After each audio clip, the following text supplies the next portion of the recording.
Voter list को लेकर सत्ता पक्ष और विपक्ष की लड़ाई तेज है। दोनों एक दूसरे पर गंभीर और जबरदस्त तरीके से आरोप लगा रहे हैं। बीजेपी की तरफ से कांग्रेस पर हमला किया जा रहा है तो विपक्ष के कई नेता सरकार और चुनाव आयोग की मंशा पर सवाल उठा रहे हैं। मोदी जी का विरोध करने में पगला गई है, कंफ्यूजन की दुकान बन गई है कांग्रेस।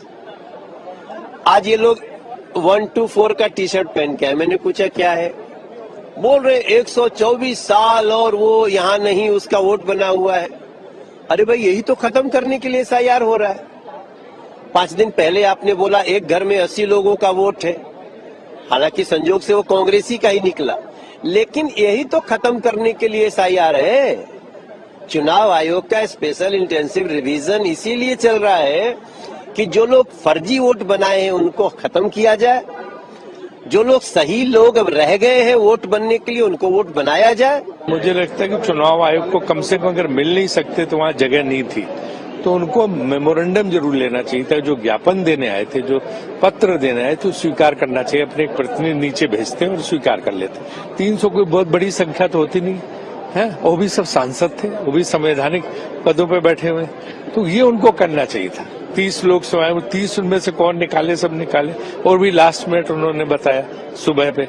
तो ये तो एक चुनाव आयोग की लगता है कि ये गलत बात है कि जिस तरह से वो उनको जो है उनके मेमोरेंडम में उनका ज्ञापन भी लेने को तैयार नहीं है, तो ये बहुत गलत बात है। ये उल्टा वही लोग हैं जो ईवीएम हैक कर लिया का आरोप लगाते थे कि जब दबाओ तो बीजेपी का वोट निकलता है। जब साबित नहीं कर पाए तो ये दूसरी तरफ अराजकता फैलाने के लिए चले हैं। ये आरक्षण का, ये संविधान का शगुफा छोड़े थे, सफल नहीं हुआ।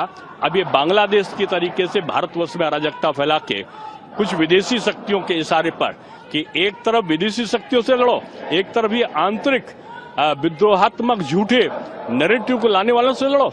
जो धांधलियां देखने को मिल रही हैं, अगर अब हम आवाज नहीं उठाएंगे तो कब उठाएंगे?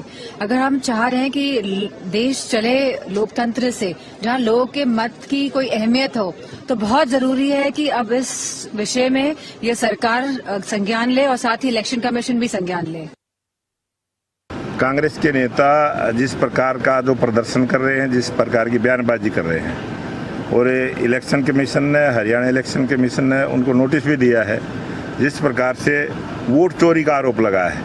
आरोप के लगाने से पहले उसके तथ्य को ध्यान में रखना चाहिए, उन तथ्यों को भी उजागर करना चाहिए, और किस प्रकार से वोट चोरी होती है वो बताना चाहिए। बेतुकी बातें, बगैर सिर पैर की बातें राहुल गांधी जी कर रहे हैं, और जिस प्रकार से उनकी मंशा है कि लोगों को भ्रमित किया जाए, लेकिन इस देश की जनता बड़ी जागरूक है, यहाँ का वोटर जागरूक है, यहाँ का वोटर लोकतंत्र में विश्वास रखता है। चुनाव आयोग बार बार कह रहा है कि हमारे पास आए तो शिकायत करनी तो दे, अखबारों में हल्ला करते फिर रहे। चुनाव आयोग के सामने जाना चाहिए। चुनाव आयोग स्वायत्त संस्था है, हर काम को खुद देखती है।